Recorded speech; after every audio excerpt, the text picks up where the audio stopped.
தண்டகாரண்யம் கிருஷ்ணகிரி பக்கத்துல ஒரு மலைவாழ் கிராமத்துல இருந்து வந்திருக்க ஹீரோ. அவனோட லைஃப் அவன் செட்டில் பண்றதுக்கு ஒரு கவர்மெண்ட் ஜாப் வேணும் அப்படின்னு ஆர்மியில சேர்த்து விடுறாங்கன்னு நம்பி ஒரு குரூப் கிட்ட போய் அவன் மாட்டிக்கிறான். அது எந்த மாதிரியான குரூப், அதுக்கப்புறம் என்ன ஆச்சு அப்படிங்கிறத, மலைவாழ் மக்கள் அன்றாட அவங்களோட வாழ்க்கையில என்ன மாதிரியான ப்ராப்ளம்ஸ் எல்லாம் ஃபேஸ் பண்றாங்க அப்படிங்கறத கலந்து இந்த படத்தை அவங்க பிரசென்ட் பண்ணிருக்காங்க.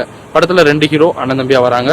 சொன்னது போல ஒரு ஹீரோவை வச்சு இந்த பக்க ஸ்டோரி, அந்த ஆர்மி, அதுல நடக்கிற ஸ்கேம், அதாவது ஆர்மியில சேர்த்து விடுறதா நடக்கிற ஒரு ஸ்கேம். ஆக்சுவலி இது நடந்த ஒரு ஸ்கேமு, உண்மை சம்பவத்தை அடிப்படையா வச்சுதான் இந்த கதையை அவங்க எழுதியிருக்காங்க. அண்ட் இந்த பக்கம் ஹீரோவோட அண்ணன், அவரை வச்சு இந்த மலைவாழ் மக்கள் கோத்ரூ பண்ற பிரச்சனைகளை, இப்படி ஒரு சப்ஜெக்ட அதுவும் உண்மை சம்பவத்தை அடிப்படையா வச்சு எடுக்கிறாங்க அப்படின்றப்போ அது எந்த அளவுக்கு ஹார்ட் ஹிட்டிங்கா இருக்குன்றது நமக்கு தெரியும். பேசிக்கா ஒரு கிரிப்பிங்கான நரேஷனை அவங்க கொடுத்துட்டாலே போதும் இந்த மாதிரியான படத்தை அழுத்தமா பதிவு பண்றதுக்கு. ஆனா இங்க இந்த இயக்குனர் இந்த காட்சிகள் ஒன்னொன்னையும் இன்னும் அழுத்தமா பதிவு பண்றேன் பாருன்னு சில காட்சிகள், சில எக்ஸ்ட்ராவான ஷாட்ஸ் எல்லாம் வைக்கிறாரு. அது படத்துல ஒரு அந்த நரேஷன்ல ஒரு குழப்பத்தை உண்டாக்குது. அவரு ஒரு ஒரு அர்த்தத்தோட தான் ஒரு காட்சியும் வைக்கிறாருன்னே வச்சுக்குவோமே. பட் கண்டிப்பா அந்த ஃப்ளோ ஆஃப் நரேஷன்ல அது ஒரு குழப்பத்தை உண்டாக்குது. அதை கொஞ்சம் சரி பண்ணி இருந்திருக்கலாம். இது இல்லாம படத்தோட ஆரம்பத்திலே இந்த லாங்குவேஜை பத்தி ஒரு டிஸ்க்ளைமர் ஒன்று கொடுத்துட்றாங்க.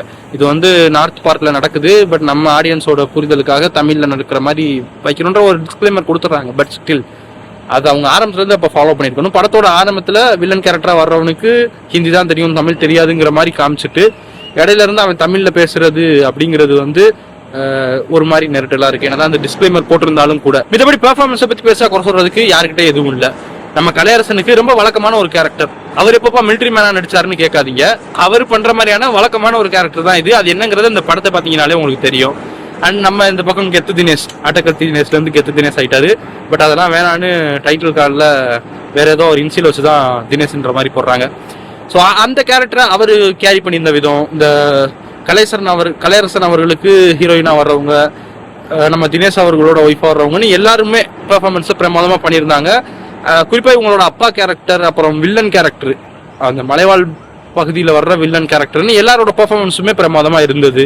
ஹில் டெரன்ஸ்ல அவங்க ஷூட் பண்ணியிருந்த விதமும் சரி, இங்க அந்த நார்த்தன் பார்ட்ஸ்ல அவங்க ஷூட் பண்ணியிருந்த விதமும் டெக்னிக்கலா முடிஞ்ச அளவு அதை பெஸ்டா பண்ணியிருந்தாங்க. இயக்குனர் அதியநதிரை அவரோட முந்தைய படம் மாதிரியே அழுத்தமா ஒரு கதை சொல்றேன்ற முயற்சியில இங்க ஒன்று பண்ணியிருக்காரு. அதுக்கு ஜஸ்டின் பிரபாகரன் அவரோட மியூசிக்கும் ஓரளவுக்கு உதவி பண்ணியிருக்குன்னு தான் சொல்லணும். வரலாற்றில் அங்கங்க அப்பப்போ நடந்த அநீதிகள் புத்தகங்களா வந்த காலம் போய் இப்போ அது அனைத்தும் படங்களா வர ஆரம்பிச்சிருக்கு. சில புத்தகங்கள், சில நாவல்கள்லாம் படங்களா வர ஆரம்பிச்சிருக்கு. அப்படி வந்திருக்க இந்த படத்துல அவங்க அழுத்தமா கதை சொல்ல பல முயற்சிகள் எடுத்திருந்தாலும், சொன்னது போல அந்த நரேஷன்ல ஏற்பட்டிருக்க சின்ன சின்ன குழப்பங்கள் படத்தை பார்க்கறதுல ஒரு சின்ன நெருடலை உண்டாக்குதுன்னு தான் சொல்லணும். அந்த ஒரு ரேசி ஸ்கிரீன் பிளேன்னு சொல்லுவோம்ல, இல்லை ஒரு கிரிப்பிங்கான ஸ்கிரீன் பிளேன்னு சொல்லுவோம்ல, அதுல அங்கங்க இது ஒரு சின்ன முட்டுக்கட்டையா தெரியுது. பட் இதெல்லாம் வந்து ஒரு சின்ன சின்ன பிரச்சனை தான்.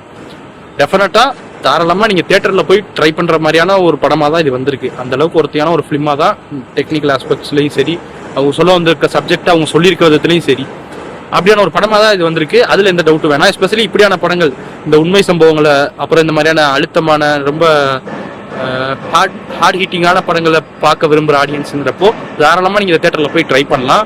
ட்ரை பண்ணுங்க. பார்த்துட்டு வந்து இந்த படத்துக்கு உங்களோட தாட்ஸ் என்னங்கிறத மறக்காம கமெண்ட் செக்ஷன்ல லீவ் பண்ணுங்க. நாளைக்கு உங்களை அடுத்த வீடியோல சந்திக்கிறேன்.